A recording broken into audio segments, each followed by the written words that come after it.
hear a hush is falling over the room. Wonderful. Welcome to the Museum of Disability History. On behalf of People Inc. and the museum, I'd like to welcome you to our celebration as we prepare for the 25th anniversary of the Americans with Disability Act, ADA 25. We're pleased that you came to spend this evening with us. We have a few folks that are with us this evening to make some remarks. And we've got an interesting slideshow that's taking place right now that has been provided to us by Tom Olwood, who you will meet later on in the program. We're not going to keep exactly to the schedule you have on the printed program because some of the individuals were not able to make it, and some need to leave early, so we're going to change the order that you see there. First of all, let me give you an update on Mike Rebness, who is not going to be here this evening. Dr. Rebness, even though he wanted to speak this evening, has been ill for the last several days. We just got a report that he's actually doing better, and we're expecting a full recovery soon. So our very, very best wishes to Mike Rebness.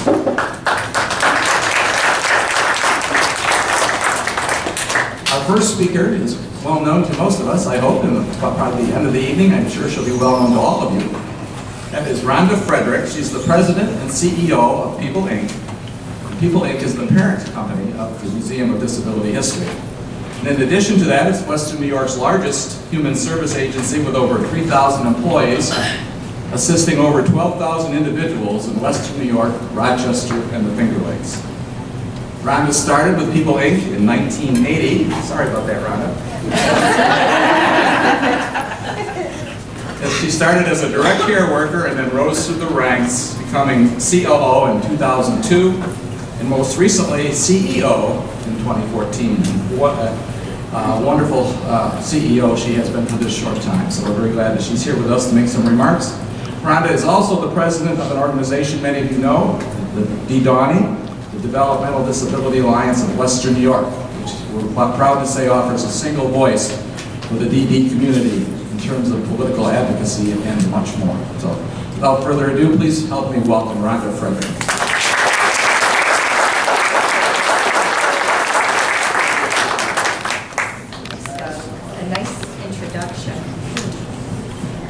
Get almost eat that, I guess. Okay, that's okay, great. And I'm sorry, but I have to read a little bit of this. I'm really pleased to be here today. People Incorporated is so honored to be part of this incredible celebration. And we do have a number of honored guests here, and I'm not going to be able to get to them all, but a few folks that I would like to recognize. Kirk Maurer from the New York State Office for Persons with Developmental Disabilities, the regional director. We're so happy that he could join us today. Penny Zeplowitz, who is a board member of the Museum of Disability History, is here. Todd from the ILC is here. Dr. Jim Wolves, the heart and soul and founder of the Museum of Disability History.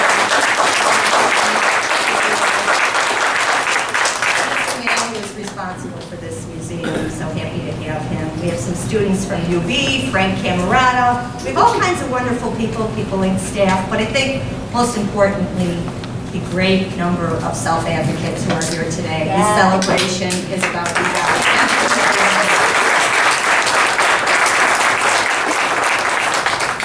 The ADA is an integral part of this nation's civil rights movement. It is paramount to the work agencies like People Inc. does every day. Let's think about 1990 and what was happening in Western New York. A lot of you were here working. Some of you probably weren't even born yet in 1990, but we had community residences. We had day treatment centers. We still had folks living at the West Seneca and J.N. Adam Developmental Center. The home and community-based waiver was just kind of, we were thinking about it and talking about it.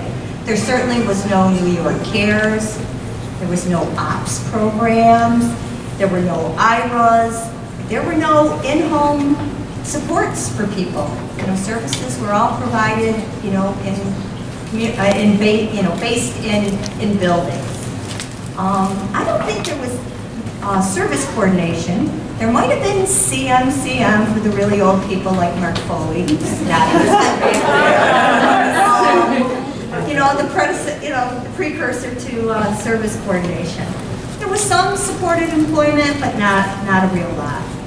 So I'm so proud today of New York State, where we talk about employment first and person-centered services. There's multiple housing options and family support. So much has happened, and the ADA has been at the center of it all.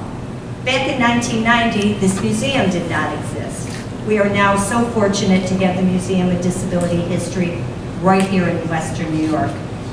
We're dedicated to preserving the history surrounding the disability rights movement, striving to advance the understanding, acceptance, and independence of people with disabilities. Without the ADA and its protection against discrimination, much of what I do at People Inc., I wouldn't be able to. And much of what is done by people with disabilities wouldn't be able to be done. It's important that we take a minute, reflect on the history, and think about how we got here. Look around the room. Look at Tom's incredible photographs. They give you an amazing visual, so you remember the important legacy and accomplishments of the ADA. Look at the docents that work here at the museum. We have 4 docents. 3 of them are here today. Charles, Izzy, and Isaac are all here. And Maria, unfortunately, was not able to be here. But all of them have powerful personal stories that they share. And additionally, they do so much compelling work here at the museum that we're so grateful for. The ADA helped to get them here. As Izzy wrote in a recent museum publication, all you have to do in order to see the initiatives of the ADA is to take a walk in your own neighborhood. Look at the crosswalks, look at the curb cuts, look at the lights, the ADA at work. We've made incredible strides in employment, public accommodations, accessibility, transportation, and communication. Do we have more work to do? Oh my God, absolutely, right? And that's why you guys are all still here. Kept thinking, I had to do a little arithmetic. In 2040, which is 25 years from now, at the 50th anniversary of the ADA, the successes will be incredible. Let's all keep working toward the best possible future for individuals, including those with disabilities. On behalf of People Inc., thank you all for being here.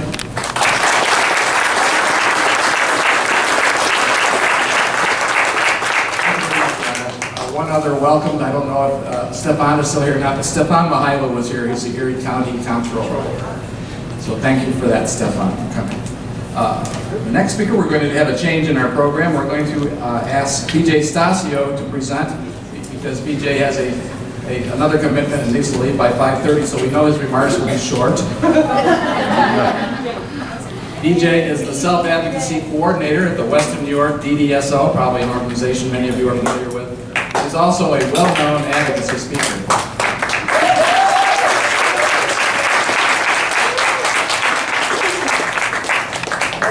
Don't hit me in the head with that. Thank you. No. Hey, Lurch, you got a good shot? I got you covered, BJ. I'm gonna go back a little bit just to show you how old I really am. Now, my friends in the room, don't say anything. My wife either. For me, the ADA experience all started back in the 1990s when I went to college and when it was my time to graduate. Oh, by the way, nobody thought I would graduate, but I graduated number 7 in a class of 750. Wow. So,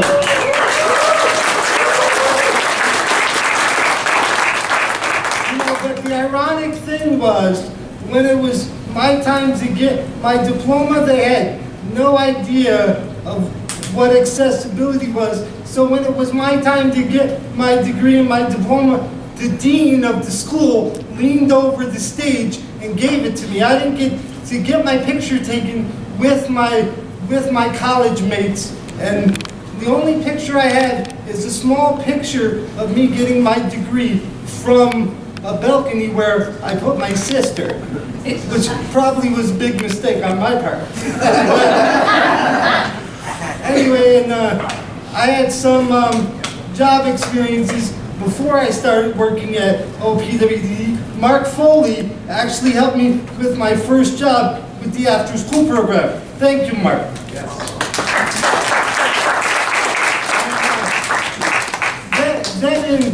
Then in roughly about the 2000s, I started working, oh, by the way, one of my first jobs, my job coach, which wasn't Dave Schwartz, my job coach said, you could flip burgers at McDonald's. I said, really? One hand, I don't think so. I could probably eat them, but I don't know about flipping. So I said, that's not really an option for me.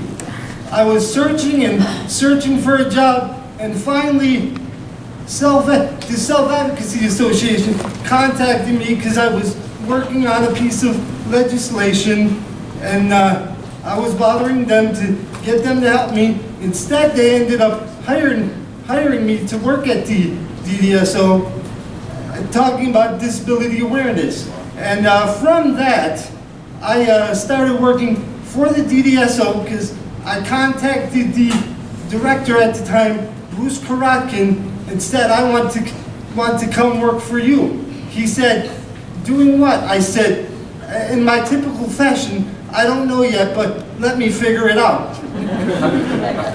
And it gave me the time to figure it out. And 13 years later, I still have a job, and Dave Schwartz was my first job coach. You did terrific, man.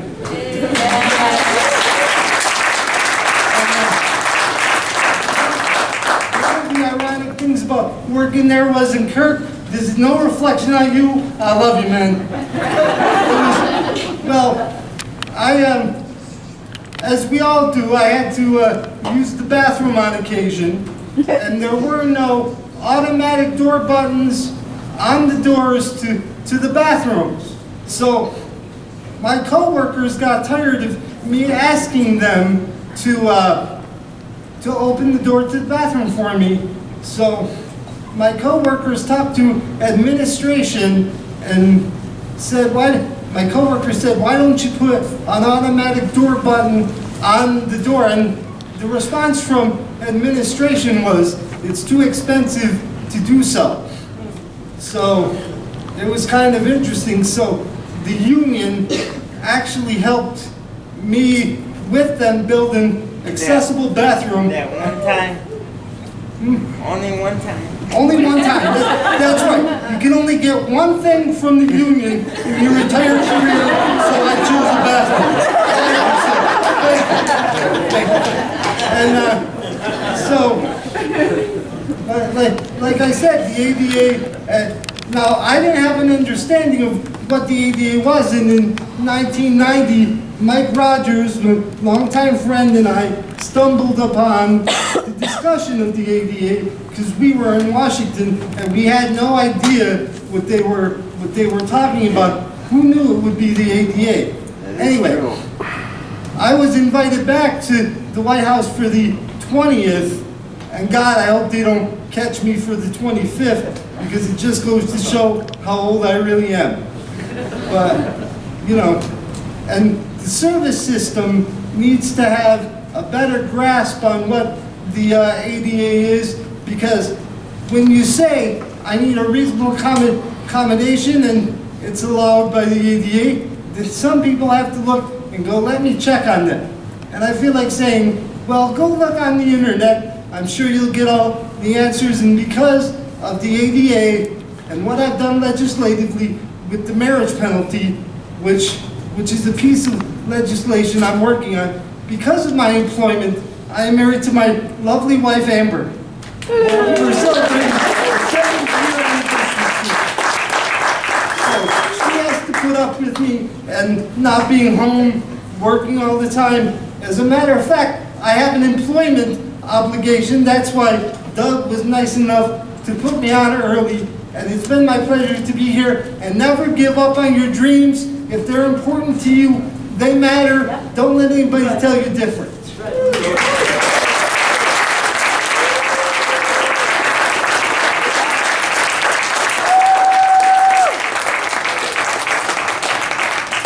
Thank you very much, BJ. No problem. We have another treat for you this evening. We've already mentioned the dozens. I'd like to introduce them officially. They've actually prepared some video segments for us. We're going to show those, and then we'll get into the rest of our program. Let me officially introduce our docents. That would be Maria, who is not here. Maria is going to be featured in one of the video segments. Israel, Izzy Cruz, Israel. Izzy, take a wave there.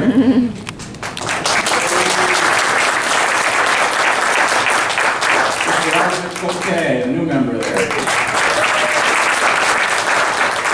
Charles DeGraffenreed. Anybody doesn't know, I'm sitting right here. Wire standing, our job coach, Janet McNevin. The videos that we're going to show you are pretty short, but let me tell you how they came to be. They were actually produced by WXXI in Rochester, the public broadcasting affiliate there. And the videos have been shown now around the state as part of their series called the Homework Hotline. And it was special programming they created to celebrate ADA 25. They came to the museum and they filmed interviews here for our docents and our curator, Doug Platt. Doug, take a wave. We spent about a week here doing the filming this past winter, so we're going to look at the fruits of that full week of filming. As you can imagine, a full week of filming comes down to about 10 minutes on the screen. So without further ado, we'll play them in whatever order Matt has them queued up. We'll leave that up to him to decide, but you will recognize the docents just as soon as he starts to play them.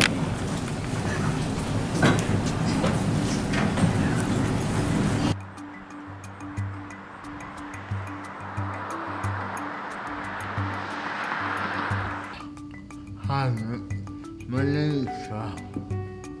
I use the Dynavox to help me communicate to those who might not be able to understand me fully. I do not use it in all conversations, as I prefer that I use my voice that was given to me. Although at times when meeting new people it's better to use my Dynavox. How I use my Dynavox is different from most, as I can't use my hands to operate it. I have to use another part of my body to do so. I have a new type of added technology called eye gaze. It picks up where my eyes are looking, and when I look at it long enough it will click the picture and state the information. Computer age has really opened up a larger world for people that might either have some communication issues, some sensory like sight, hearing, sound issues, people with mobility issues that might not be able to leave, certain environments. There's just different ways that science and technology continues to open up a world for people with disabilities. I have been a docent at the Museum of Disability History for over 6 years now. I enjoy working at the museum, giving tours, helping keep track of the artifacts, and doing research. Technology has helped a number of people with disabilities. It will continue to help people with disabilities if we keep in mind that technology exists to help man relate to each other and the rest of the world and the rest of the universe as much as it does to, promote the scientific growth or economic growth.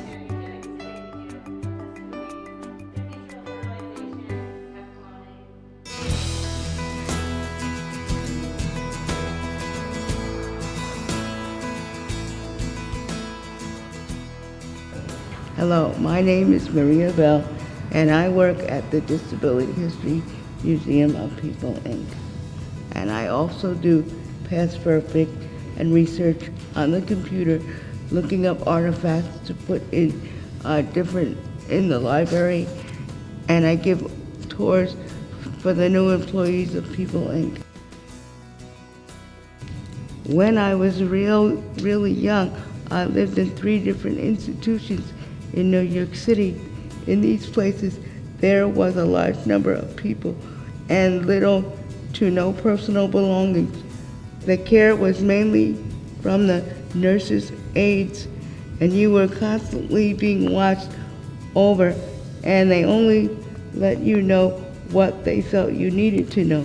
Early asylums were meant to be educational, but unfortunately throughout time they would drift into what we'd call custodial, or basically warehouses for people who are different. And that drift from helping and educating to just stockpiling people away from their community, away from their family, led to some severe problems for people with disability. It led to some degree of a loss of personhood. In 1992, I was moved to a group home with People Inc. agency. I lived there for about 17 years with 14 other people. We had staff come in and help us out when we needed it. In the group home, like I said, you had staff caring for you. They didn't give you the opportunity back then to make your own decisions. And now that I'm older, I make all my own decisions. There's nobody to tell me what to do, when to eat, when to go to bed, when to wake up, when to take a medicine. There's nobody there to tell me that. I do it all myself. I like living by myself. I've done it for 5 years, and it's the best thing I've ever done for me.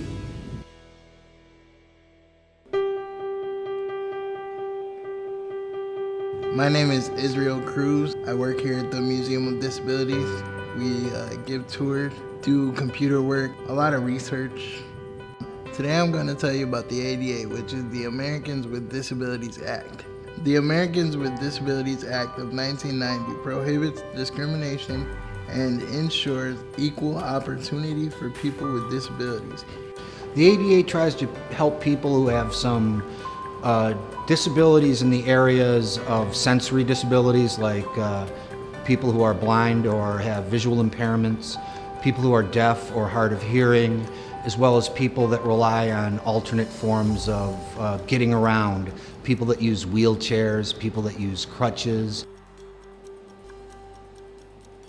All you have to do to see the ADA's effects is to take a walk in your neighborhood. Here we are at a crosswalk. If you look across, you will see the street crossing sign. This helps people to know when it is safe to cross, making crossing the roads like these a lot safer for everyone. The ADA really has helped push along both access, technology, and a general acceptance and visibility for people like Izzy, so they can have a job and define themselves by what they do rather than by what their particular disability might be.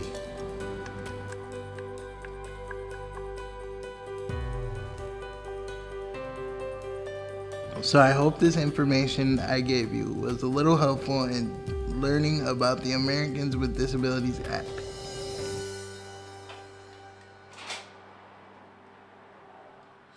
The next introduction is for Shannon Patch.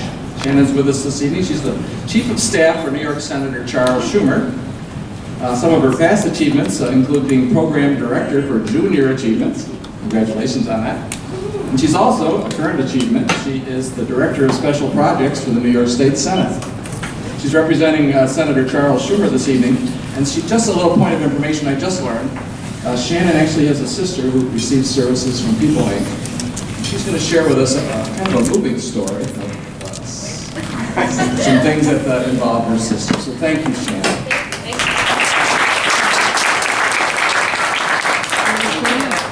I'd like to thank everyone who made this conference this week and the ADA Legacy Tour, including this tour possible, including the Center for Disability Studies at UB, the Disability Education and Advocacy Network of Western New York, People Inc., of course, and of course the Museum of Disability History for hosting us tonight. Isn't this a beautiful reception? Yeah. To be here with all of you tonight to celebrate the 25th anniversary of the Americans with Disabilities Act and to have the opportunity to briefly share a little bit of my personal story with you. I also think it's important that on this night of celebration, we keep in mind that we still have so much work to do, like Rhonda said. My sister Tina was adopted in 1993 from Bulgaria when she was 6 years old. At the time, she was sweet, if not a little bit terrified, little girl who quickly blossomed into the light of all of our lives. She was and is funny, playful, curious, and she quickly adapted to American culture. When she began school, we knew that there would be some challenges for her, particularly the language barrier. But within the first year or so, we knew that there was more to the story, and she had some special needs that couldn't be addressed in a mainstream classroom. Tina began attending special education classes, and she really flourished there in her own way. Besides learning the basics of reading and writing and math, Tina had some really incredible teachers over the years that helped her learn life skills, such as how to take a bus, how to keep her money secure, and how to talk to strangers, and when not to. One year, she and her classmates turned their classroom into a restaurant for the day.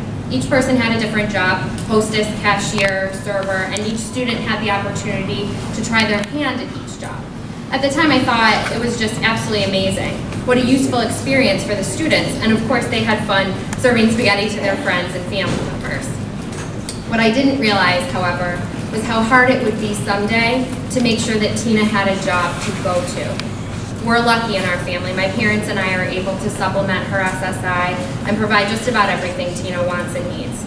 She gets a new dress when she wants it, and she can go out to eat with her friends. She can go to the movies whenever she wants without a problem. But we all know that employment is so much more than just having cash to do fun things. Employment for just about everyone in this room gives us a sense of purpose and a meaning for our lives. In Western New York, we're lucky because we have employers like Wegmans, who won the Heritage Center's Employee of the Year award last year, and who employ and support many individuals with special needs throughout our community. But we need more, right? With the closure of sheltered workshops and similar work settings, we need to make sure that we find meaningful, appropriate employment and activities for individuals with special needs and disabilities. We also need to make sure that employers have the resources and incentives to hire individuals with disabilities, so that both employer and employee get the support they need to make the experience successful. Everyone here knows that people with disabilities have much to offer the world and our local economy, and we can't let those contributions go to waste. We are also very lucky to have People Inc. here in Western New York. Tina lives in the Main Street IRA, where she has absolutely amazing staff, lifelong friends, and the opportunity to live a safe and independent life. But I know that not every family, probably not even every family in this room, unfortunately, is that lucky. The shortage of housing opportunities for individuals with special needs is a serious issue for which no one has found the right solution. While many families are happy to have their loved ones at home with them, it's not always the most appropriate plan. Sometimes if parents are aging or ill, it can be downright dangerous. Family homes, unfortunately, cannot be forever homes. For individuals with disabilities, they deserve to have choices just like anyone else and the ability to live an independent life. These two difficult issues, housing and employment, are two things that led me towards public service. Previous to my work for Senator Schumer, I served as Chief of Staff to Senator Tim Kennedy. As an occupational therapist, Tim is a true advocate for individuals with disabilities. He not only allowed me to do as much legislative work as I wanted on disability issues, he actually encouraged it. Working for Senator Schumer now is equally rewarding. You probably all remember when he came to visit us last summer, successfully pushing for the ABLE Act, which allows parents to set aside money for their children with special needs, allowing them financial security and independence. I've been happy and lucky to serve my community by working for both Senator Kennedy and Senator Schumer, who care so deeply about these issues. And I have my sister, as well as my parents, to thank for inspiring me to do this difficult but fulfilling work. As we commemorate the anniversary of the Americans with Disabilities Act, we certainly should celebrate our successes. We've come a long way. Individuals with disabilities have more rights and accommodations than ever, and our society is more accepting than ever of differently abled individuals. But there is more to do. The areas of housing and employment are just the beginning. Now we turn our focus to doing more. We focus on ensuring that individuals with disabilities have full, enriching, and beautiful lives. We focus on celebrating the abilities of those with special needs and the contributions they can make to our community and our economy. Thank you. Thank you so much for having me.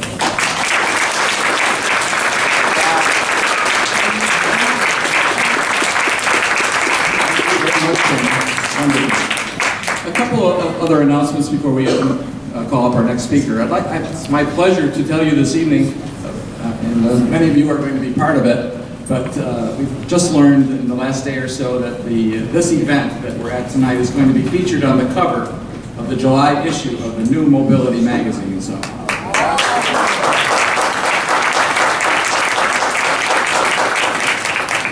And to show that there's still a long way to go in terms of the ADA Act itself, transportation is a continuing issue for many people, and many of our friends who are here this evening are going to be needing to leave because of transportation issues. And I just wanted to mention a few more groups that were here this evening. Of course, Dean was here, the Disability Education and Advocacy Network. A group called Leaders are here. One Voice. United Voices for Change. Jamestown, Speak Up. Modern Day Advocates and Activists as members of the Self-Advocacy Association of New York State with Sophia Robertson and her other participants. So let's give them a round of applause.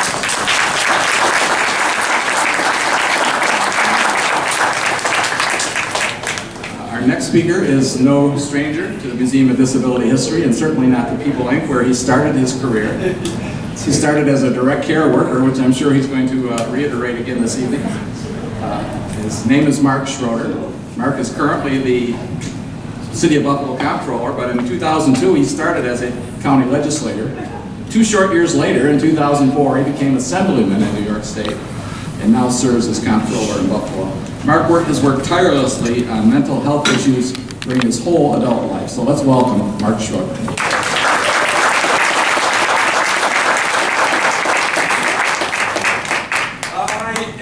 Very, very happy that my friend is here to help me because I am very, very bad at sign language. Many years ago, I worked at St. Mary's School for the Deaf, and I still use old signs because I am old.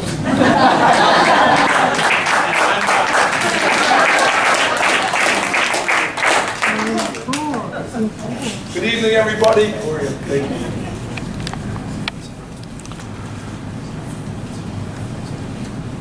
Oh, good. I can. Good. Good evening. I am delighted to be here with you tonight, and we are keeping the promise, right? This is the Road to Freedom Legacy Tour, and we are celebrating ADA 25 years. Special congratulations to my friends here at People Inc., especially our new president and CEO, Rhonda Fredericks, some of my dear friends, Kevin Horrigan, Doug Platt, and also I see my friend Camille Brandon from Bolton St. John's, so I'm just delighted to be with you. I love the Museum of Disability History. I was part of the grand opening of the original one, which wasn't even here, with then Lieutenant Governor David Patterson. And I had the privilege to sponsor New York State legislation having to do with Disability History Month, and Governor David Patterson signed it into law. It's nice to meet friends along the way, right? Yes. So also, some of you may remember that when I was sworn in as a New York State Assemblyman, I did it here. And participants from People Inc. actually swore me in, not a fancy judge. And that was something that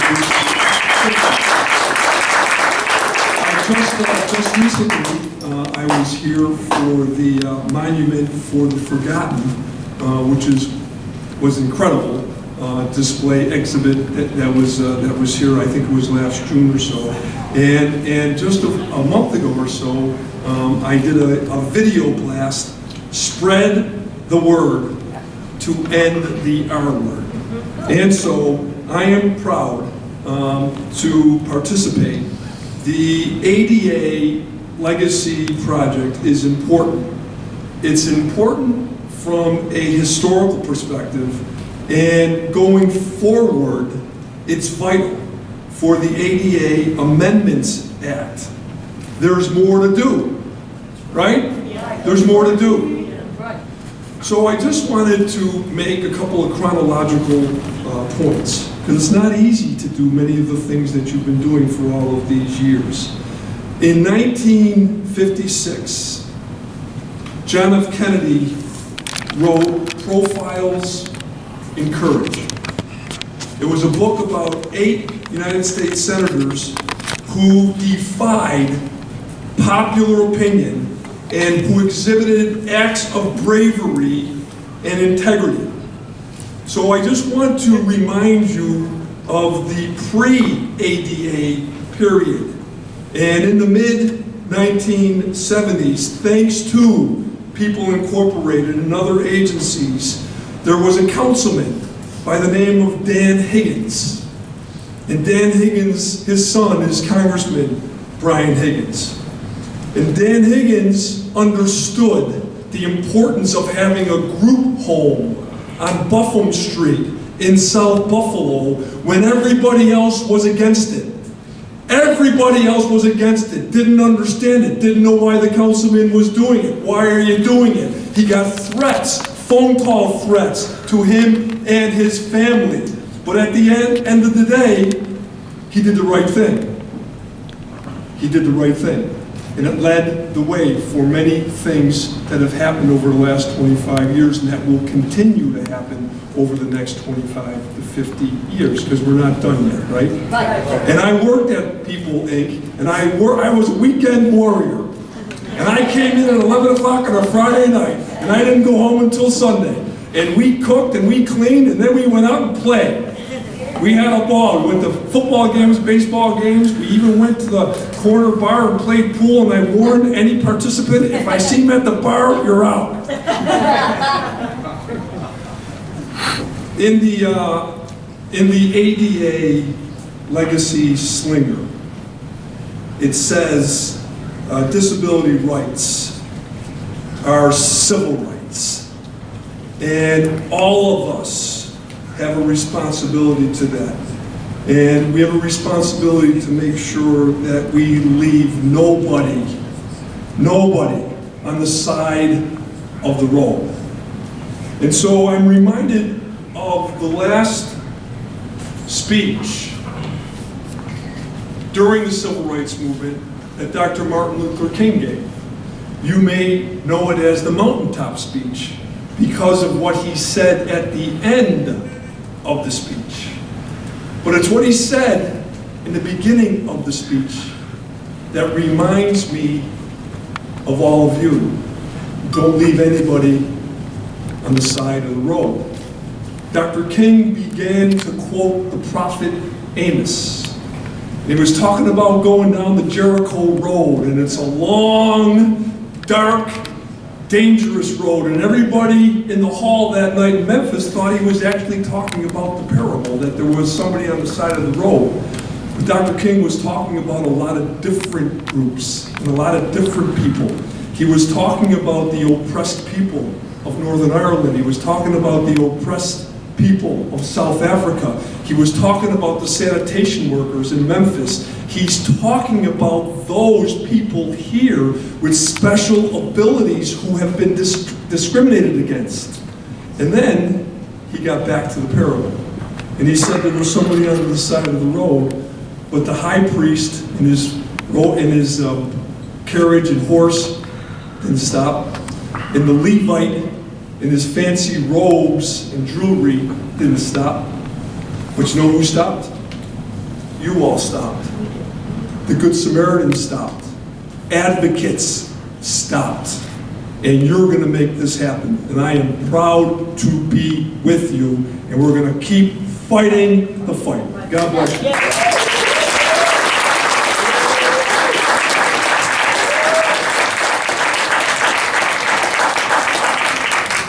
Thank you very much, Mark. Thank you.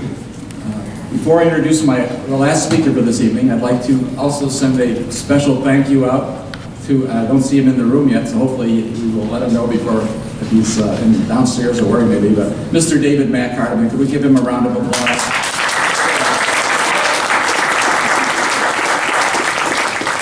David is a great supporter here for the museum. He's an Associate Vice President of People Inc., working with the training department here. He has his office in this building as well, and it's been a tremendous assistance in planning this evening's event, as well as planning many of the things that happen here at the museum. We're so glad that he's on board with us. Our final speaker this evening is our final speaker because he's captive audience. He's sleeping in the van out behind the building. Not at the moment, he's not sleeping, but he has no place to go, literally, because all he has to do is cross the parking lot to go to the Freedom Vans. But his name is Tom Owen. He's the director of the Disability Rights Center, which was started by Ralph Nader and others in 1974. And it is the oldest non-membership cross-disability organization in the country, so you started it all. The DRC currently owns this Road to Freedom bus that you see in our parking lot, which is part of the ADA 25 Legacy Tour, and hopefully you all got a nice picture by that bus. Tom is unquestionably the leading photojournalist in the disability rights movement, and we've been enjoying a sampling of his work this evening, as well as many photos which are downstairs in the museum. At the conclusion of this evening's presentation, you're welcome to go downstairs and see the special exhibits which are in place in our building and enjoy the remaining refreshments and just have a great time of fellowship and getting to reacquainted with many of your friends. So without further ado, can we welcome Mr. Tom Owen.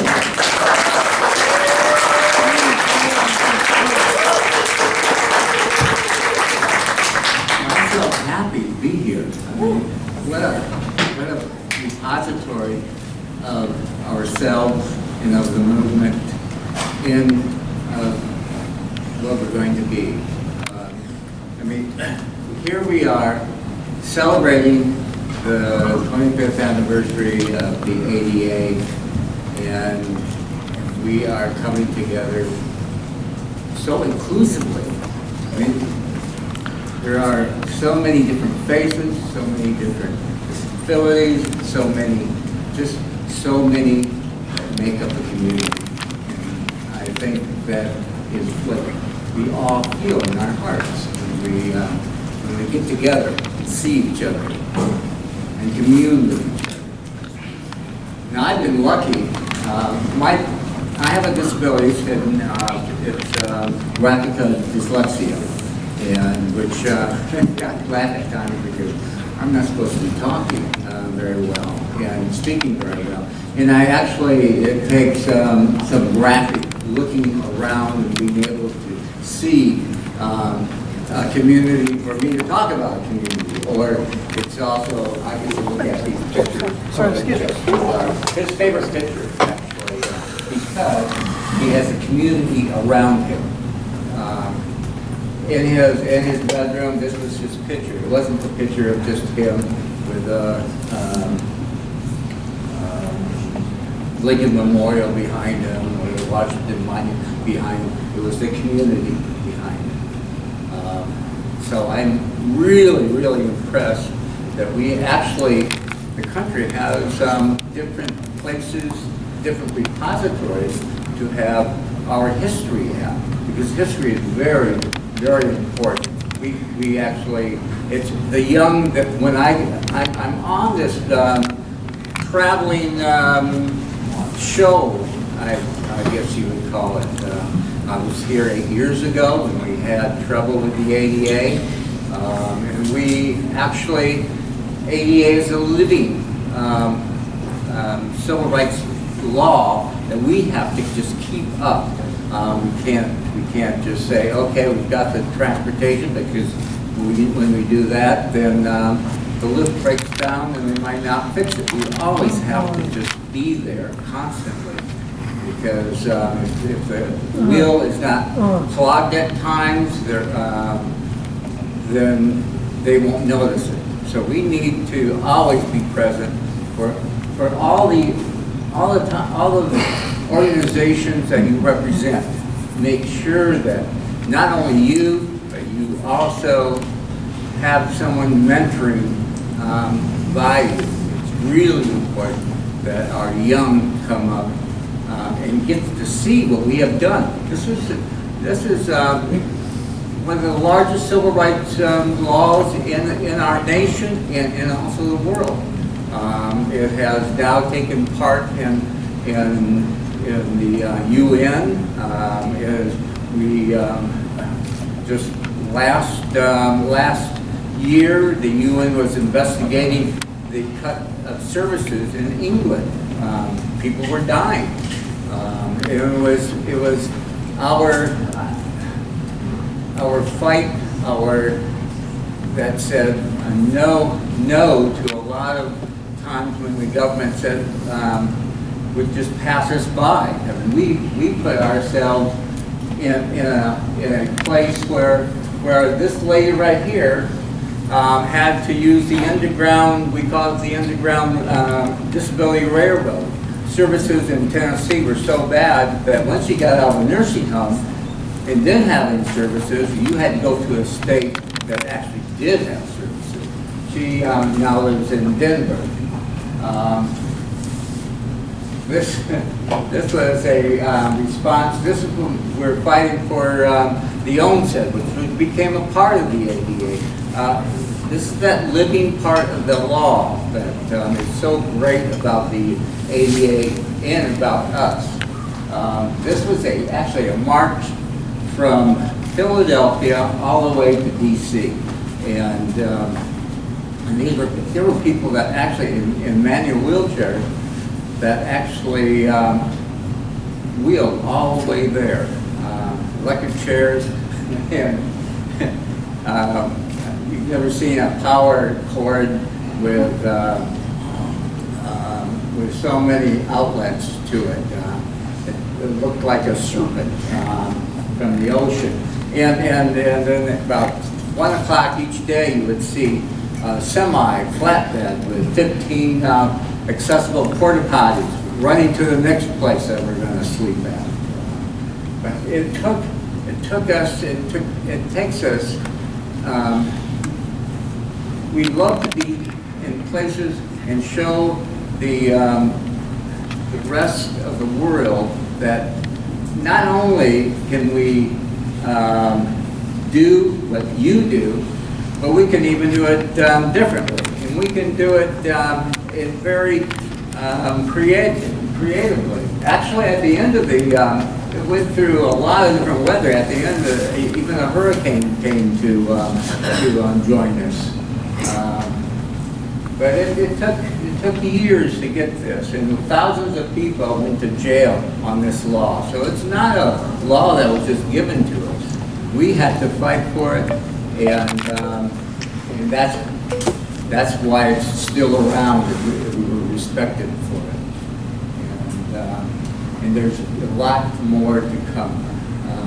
Right now, we're getting people out of institutions, but now we're getting so many people out of institutions. We need housing. Not only do we need housing, we need people to help us. I was an attendant too. That was a PCA also, and we know that we have to have people that are there for us, and that's part of our greatness is that we not only are we independent, but we're interdependent. And that is one of disability's gifts to the world, is that inclusivity. And thank you again for showing up and being part of the ADA.